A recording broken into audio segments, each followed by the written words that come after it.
And if you have access to the 43-volume set of Dr. Ludwig Pasteur's History of the Popes, you'll find it.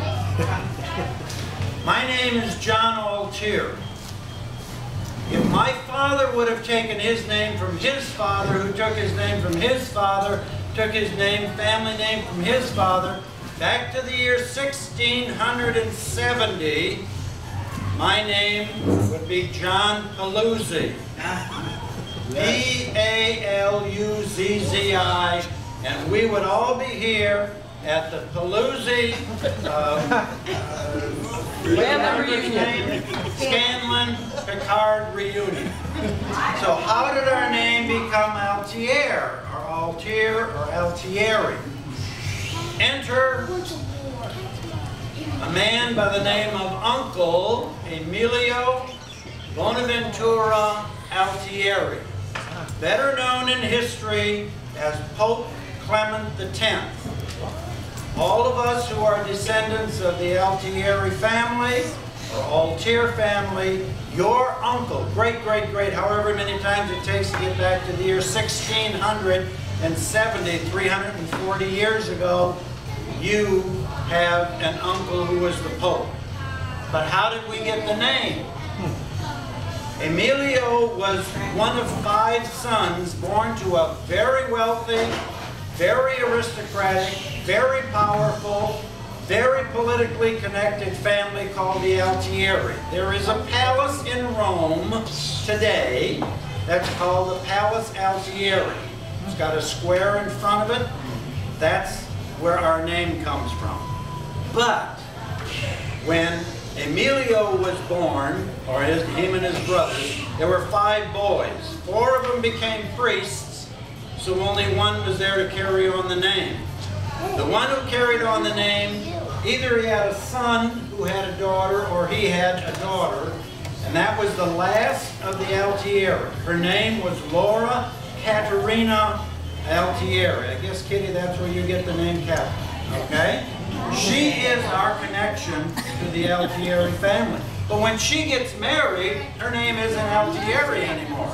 So the Palace Altieri and all the power and all the money and so on, where does it go?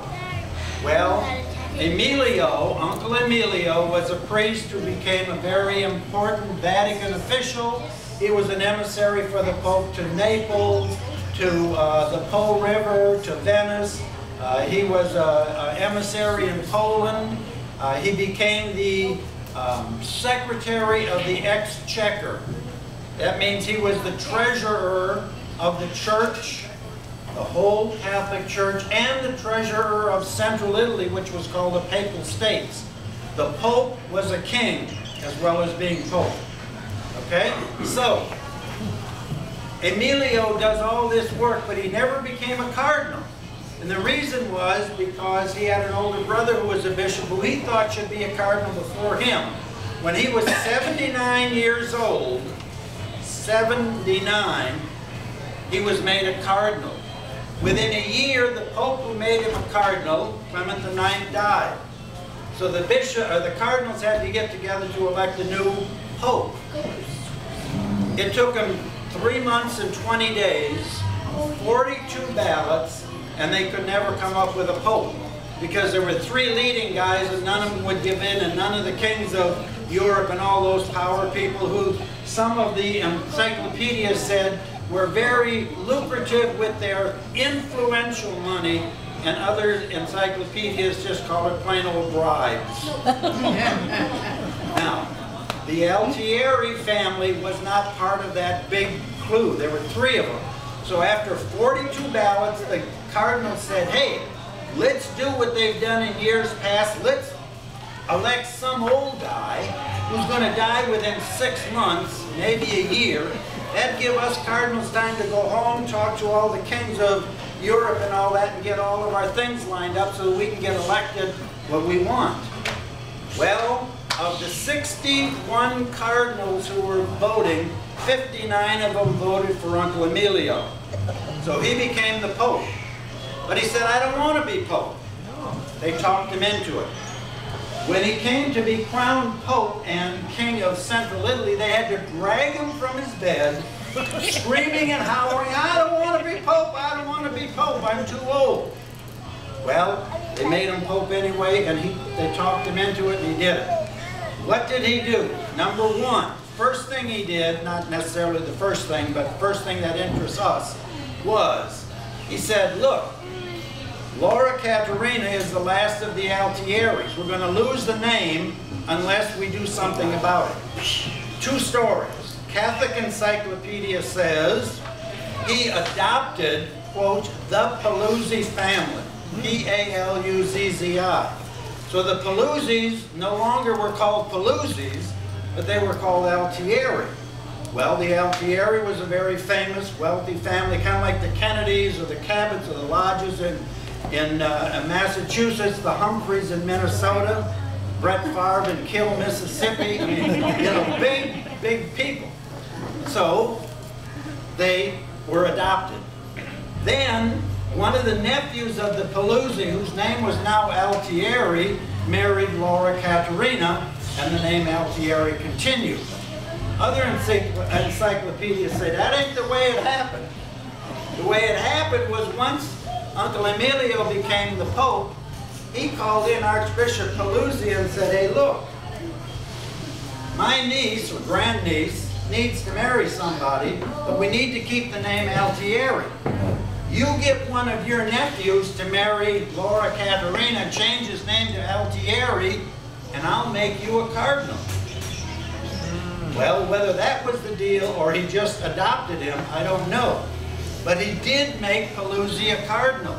He's called the cardinal nephew, also called Cardinal Paluzzi-Altieri. Now the Pope was both king and Pope of the Church. But he said, I'm too old to do that. So I'm going to separate church and state, and I'm going to make Cardinal nephew Paluzzi-Altieri in charge of the government of the state. And so the people of Rome said, hey, Clement X is Pope in name, but that Cardinal Paluzzi, Cardinal nephew, is Pope in fact. They use Latin words to say the Pope is able to bless and sanctify, but this other guy, Paluzzi, is the one who makes rules and governs. Okay? That's how our name continued. Whether he adopted them or with backroom politics got him to change the name, we don't know. But, like I said, if they would have followed the name of the man who married her, our name would be Paluzzi today. But it isn't. What else did the Pope do? He refurbished the Palace Altieri. James' son was in Rome, Father Bob, and said, yeah, there's a palace there called Palace Altieri. But it's been all fixed up. Who owns it now? I don't know. Another thing that he did, he built two big fountains, not drinking fountains, but the big fountains with all kinds of carvings in it, in St. Peter's Square, still running water today, and a big thing, what do you call it, a plaque honoring Pope Clement X, Uncle Emilio. And he also had carved about a dozen, he didn't do it, but he had done, a dozen Carrara marble statues of angels. Put them on either side of the San Angelo Bridge in Rome. San Angelo means holy angels, so he put them there, and they're still there today. He lived for 6 years, not for 6 months. He was not really good terms with King Louis XIV of France.